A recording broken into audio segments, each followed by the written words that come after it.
Welcome back. It's a big weekend for the Bucs as they are set to begin yet another quest for a Super Bowl title. And if you didn't know, the hype for this year's team is real. This morning, fans were showing up in their cars as early as 3 a.m., lining up around Ray J for a crew drive-through. The team was handing out some free swag and just getting everyone pumped up for Sunday night's game. 3 a.m., Paul. Yeah, that's right. There you go, Bucs Nation. Fire those cannons already. And Bucs fans know that a good regular season, though, is just simply the price of admission to the playoffs. Once you're in, you got to win. It's do or die now. And sports anchor Kevin Lewis today speaking to the players themselves about the mindset going into Sunday night.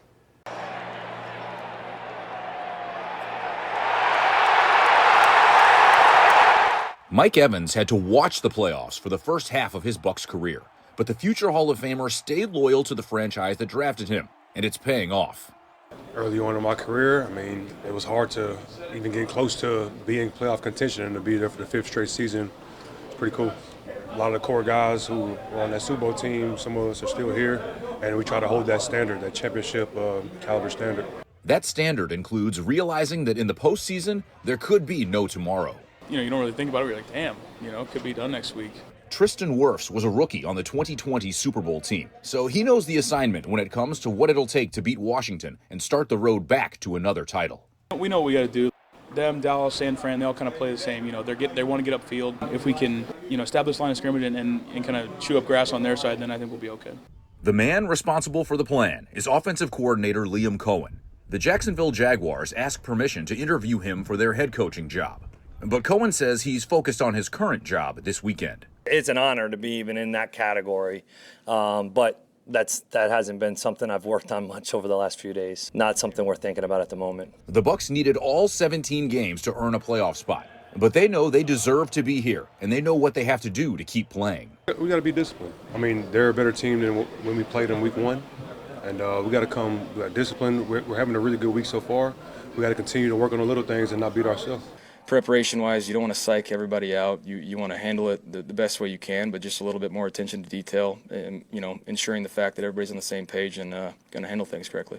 Locker room interviews usually aren't a player's favorite thing, but Wirfs will make an exception in the playoffs. Hopefully I'm talking to you guys next week.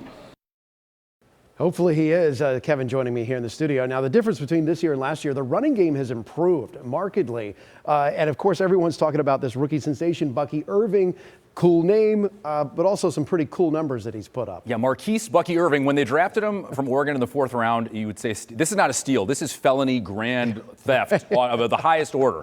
He leads the NFL in yards after contact per carry, just over 4. 1,100 plus. The first Buck to do it since Doug Martin in 2015. Doug Martin was the last rookie to do it in 2012. So he's been doing a little bit of everything. And he's so effective because he makes the first guy miss usually, but like I just said, when somebody does get a hand on him, he usually sheds them and does things like this, or he'll just be untouched. And not to take anything from Rashard White, he was awesome too. So it's a good 1-2 combo that they have. And Baker Mayfield said earlier this week, Kevin, that the difference was when they needed to run this year, they were able to do that and get those crucial yards.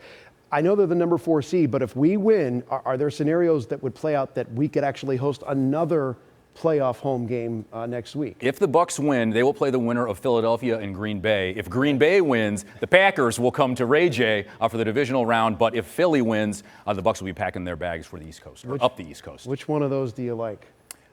I would be stunned if Green Bay won, but it is postseason football, and the Bucs they have a yearly date with Philadelphia now the last 3-4 years. Yeah, we love the Eagles fans around here. Right? Don't we? Oh yes, Sure. The reputation is so wholesome and warm and fuzzy.